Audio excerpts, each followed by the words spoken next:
రాష్ట్రం విధ్వంస పాలైంది. నా జీవితంలో చాలా మంది వ్యక్తులు చూశాను, కానీ మొన్న చూసిన విధ్వంసం నా జీవితంలో చూడలేదని చెప్పి కూడా నేను మీకు తెలియజేస్తున్నా. విధ్వంసం విధ్వంసం విధ్వంసం విధ్వంసం రాష్ట్రం విధ్వంస పాలైంది. 2024 ఎన్నికలకు ముందు చంద్రబాబు నాయుడు గారు అండ్ పవన్ కళ్యాణ్ గారు మొత్తం కూడమి నేతలందరూ రాష్ట్రం విధ్వంస పాలైపోయింది అంటూ విష ప్రచారం చేశారు. ఎంతలా అంటే రేపే యుగాంతం, మాకు ఓటేయకపోతే భూమి అంతరించిపోతుంది అన్నట్టుగా ఈ ఫేక్ ప్రచారంతో ప్రజల్ని సైకలాజికల్గా మోటివేట్ చేశారు. ఎన్ని ఫేక్ ప్రచారాలతోటి అధికారంలోకి వచ్చిన 2 ఏళ్లలో ఓడబొడిచిందేమీ లేక తమ ఫెయిల్యూర్స్ని కప్పిపుచ్చుకోవడానికి ఇంకా గత విధ్వంస పాలన అంటూ ప్రజల్ని అదే భ్రమలో ఉంచే ప్రయత్నం చేస్తున్నారు.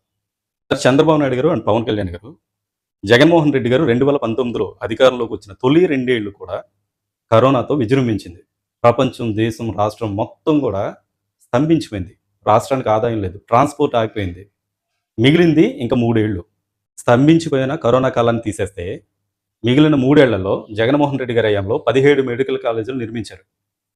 ఉద్దానం కిడ్నీ బాధితుల కోసం రీసెర్చ్ సెంటర్తో పాటు సూపర్ స్పెషాలిటీ మల్టీ హాస్పిటల్ నిర్మించారు. 800 కోట్ల రూపాయలతోటి హేరమండలం రిజర్వాయర్ నుంచి డ్రింకింగ్ వాటర్ కోసం సమ్మర్ స్టోరేజ్ ట్యాంక్ నిర్మించారు. రాష్ట్ర వ్యాప్తంగా టాయిలెట్స్ కూడా లేకుండా ఆల్మోస్ట్ శిథిలావస్థకు చేరుకున్న గవర్నమెంట్ స్కూల్స్ అండ్ కాలేజెస్ని నాడు నేడు పేరుతో బాగు చేయించారు.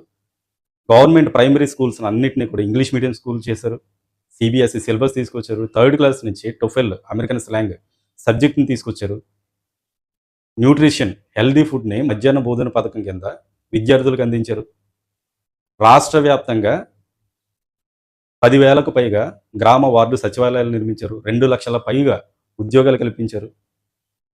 5 పోర్టులు నిర్మించారు. 10 ఫిషింగ్ హార్బర్లు నిర్మించారు.